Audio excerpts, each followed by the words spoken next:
विद्यार्थी मित्रांनो नमस्कार। काल आपण बहुपदीचा भागाकार हा घटक अभ्यासाला सुरुवात केलेली आहे। त्याच्यामध्ये एक दुसरं उदाहरण आहे। हे उदाहरण थोडं वेगळ्या पद्धतीचं आहे।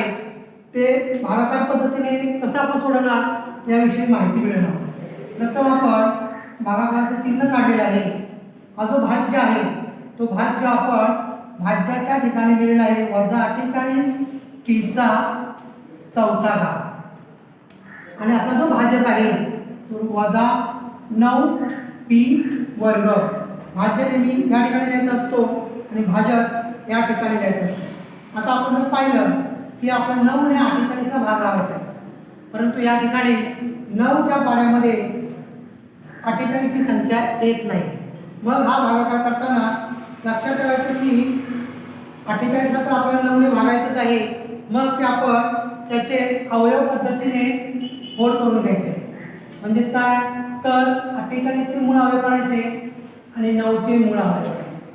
आता 48 चे मूळ अवयव पडताना 48 ला 2 ची कसोटी लागली म्हणून ते 24 आलेले आहे। म्हणजे 48 चे आपण 2 समान भाग केले ते झाले 24, 24 चे 2 समान भाग केले ते झाले 12, 12 चे पुन्हा 2 समान भाग केले झाले 6, 6 चे 2 समान भाग केले 3, 3 चे 2 समान भाग होत नाही तर आपण 3 चे 3 भाग करू शकतो, तो झाला 1। म्हणजे हे झाले 48 चे अवयव 2 गुणिले 2 गुणिले 2 गुणिले 2 गुणिले 3 भागिले 9 चे मूळ अवयव पडले तर 3 गुणिले 3 गुणिले 1 हे 9 ची फोड होते। आता दोघांमध्ये सामायिक जे आहे ते आपण कट करून टाकूया। हे 3 गेले, हे 3 गेले, 1 गेला, 1 गेला। आता आपल्याकडे शिल्लक काय राहिलेलं आहे तर 48 मध्ये आपल्याला 48 ची फोड आहे ती 2 दुणे 4, 4 दुणे 8, 8 दुणे 16 आणि 16 त्रिक 48 होते। म्हणजे आपल्या 48 ची फोड होती, परंतु या ठिकाणी दोघांमध्ये आपल्याला जो सामायिक मिळालेला आहे तो 3 अंक आहे, तो निघून गेलेला आहे। म्हणून आता फक्त शिल्लक राहिलेला आहे 2 दुणे 4, 4 दुणे 8, 8 दुणे 16, 16 इथं 16 म्हणजे अंशाला आपल्याला 16 आणि आपल्याला छेद राहिलेला आहे तो 3 इथं 3। या ठिकाणी आपल्याला मिळालेला आहे 16/3। मग 16/3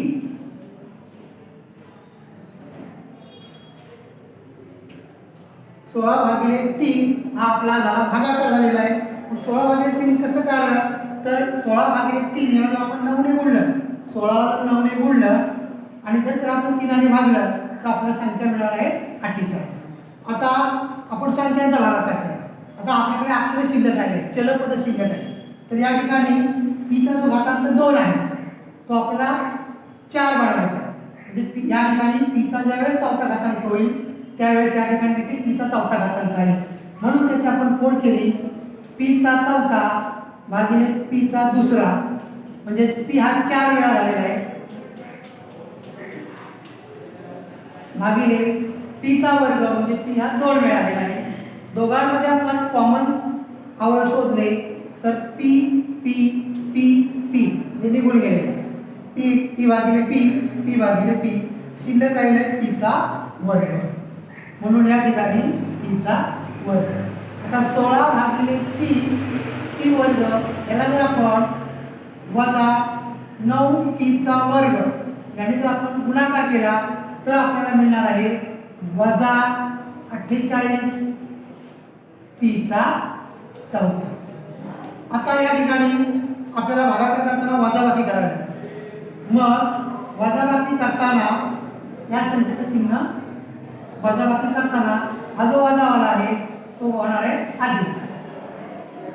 म्हणजे या ठिकाणी विरुद्ध चिन्ह झाले आणि ज्यावेळेस विरुद्ध चिन्ह असतं आणि ज्यावेळेस सेम संख्या असतात त्यावेळेस त्यांचा भागाकार नेहमी 0 ही झाली उभ्या पद्धतीने भागाकार। ज्यावेळेस पूर्ण भाग जात नाही त्यावेळेस त्या संख्येचे आपण मूळ अवयव पाडायचे। मूळ अवयव पाडल्यानंतर त्याच्यामध्ये जे कॉमन आहे ते कॉमन कट करायचे आणि जे शिल्लक राहतील त्यांचा गुणाकार करून तो या ठिकाणी अंशाचा गुणाकार वर लिहायचा आहे, छेदाचा गुणाकार खाली लिहायचा आहे। त्याच्यानंतर जी आपली चलपद आहे त्या चलपदामध्ये भाजकाकडे भाज्यापेक्षा किती कमी आहे ते शोधायचं आहे. इथे 4 आहे, इथे 2 आहे, म्हणजे आपल्याला किती कमी आहे तर 2 कमी आहे, म्हणजे पीचा घातांक 2 कमी आहे, म्हणजे पीचा वर्ग कमी आहे. म्हणून या वर्गाला जर पी वर्गाने गुणलं तर त्या ठिकाणी आपल्याला पीचा चौथा घातांक मिळणार. आता बघा पूर्ण भागाकारानंतर आपल्या बाकी या ठिकाणी 0 आलेले आहे. हे जे वर उत्तर आपल्याला मिळालेलं आहे त्याला म्हणायचं भागाकार. आणि या ठिकाणी -9p वर्ग हा आपला भाजक आहे.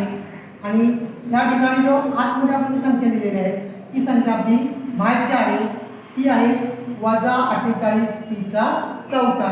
हा पूर्ण भाग गेलेला आहे म्हणून आपली बाकी राहिलेली आहे 0. धन्यवाद.